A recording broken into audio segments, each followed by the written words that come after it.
পশ্চিম দিকে থুতু ফেলা বা পা দেয়া জায়েজ আছে কিনা?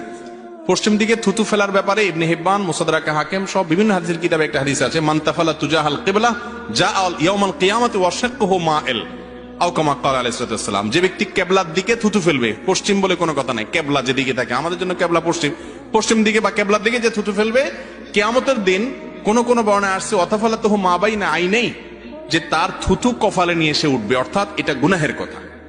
এজন্য ইচ্ছাকৃত কিবলার দিকে কি করা যাবে না, থুতু ফেলা।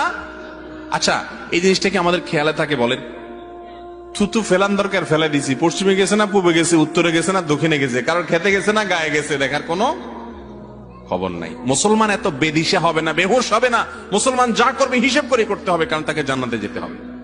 এখন থেকে হিসাব করবো তো ইনশাআল্লাহ। এটা গুনাহের কথা, এই গুনাহটা অনেকে জানে না।